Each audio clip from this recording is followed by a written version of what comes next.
Georgia, because just before we sat down, Jackson Canwell tweeted that he is adding another official visit. So after saying, I don't really need to take any more official visits, he's scheduled 2. He'll be at Oregon this weekend, and then he will take one to Georgia before making a decision. But what does this wrinkle in his recruitment tell you, Chad?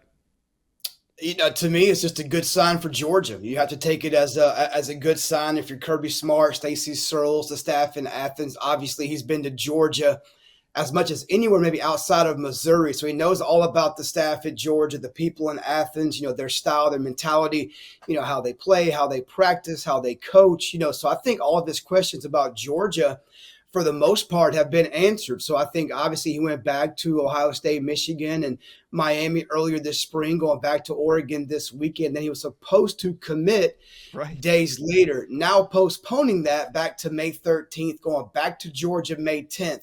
If you're a Georgia coach, you're a Georgia fan, Georgia supporter, you have to like this.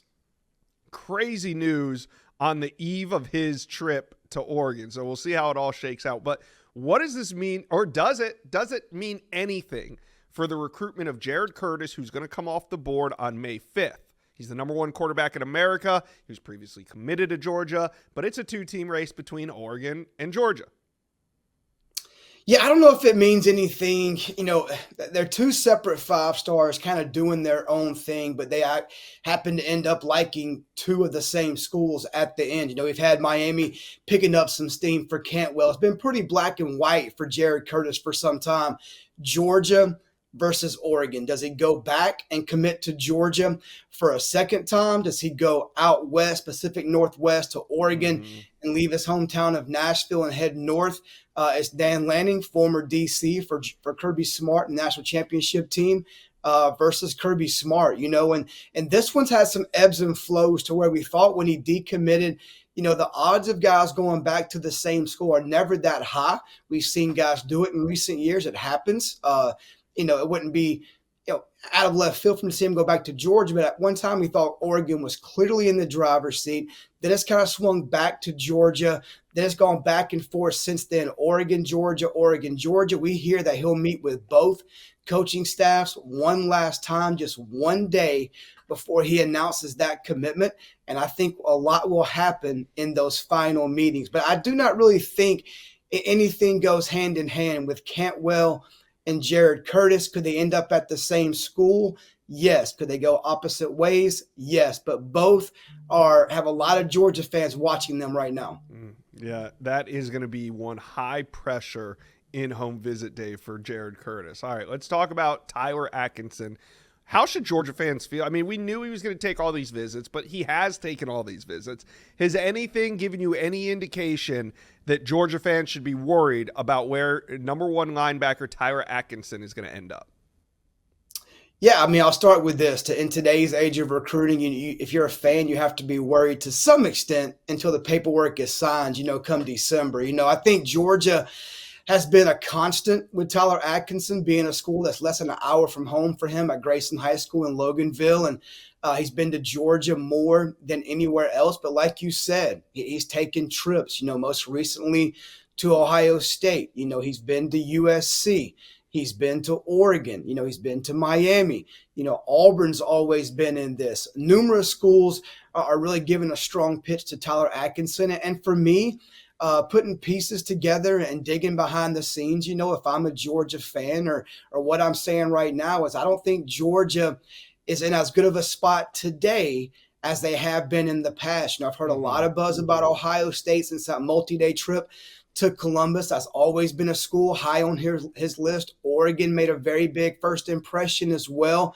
Atkinson still ironing out the details and figuring out how many OVs he wants to take, when he wants to lock those in. Ultimately, he wants to commit, before his senior season. But look, Georgia's in this. To me, they're not the clear-cut favorite, maybe that they once were, but they're one of the schools in that top group. But you have to keep an eye on schools like Ohio State, like Oregon and some others. All right. Now let's round out this Georgia segment by talking a little bit about the tight end position. Mark Bowman, Kaden, Prothrow, both still on the board for the Dogs. Do you think that they have a shot at landing both, or would you say they have a better shot at one over the other?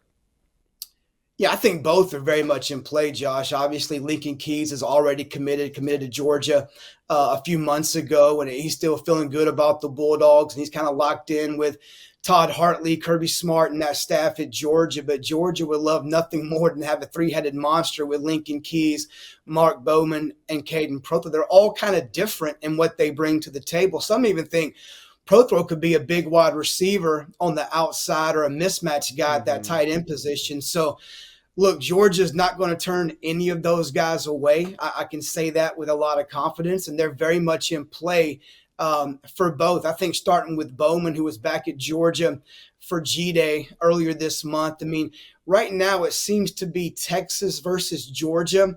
You cannot sleep on USC. They're very much involved trying to work that angle of staying home in Southern California. He has family there, family in San Diego as well. So they're trying to use that angle. Obviously, he loves SEC football. He had a great 3.5 to 4 day visit to Austin earlier this month. He was back at Georgia. He's been there multiple times. He loves the tight end usage in both offenses at Georgia and Texas. But I would lean slightly today in favor of Georgia over Texas. I felt Texas had the edge when he left Austin. Now, Georgia had the last visit.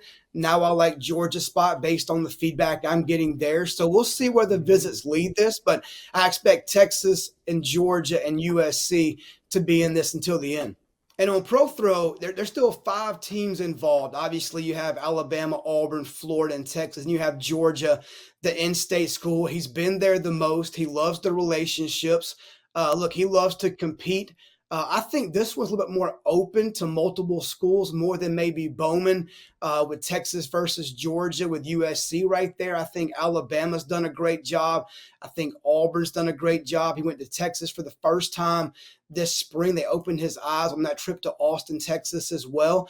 Then you have Florida. So I think the OVs for Prothrow will carry a lot of weight for him and his family. But Georgia, as much as anyone, is in this race.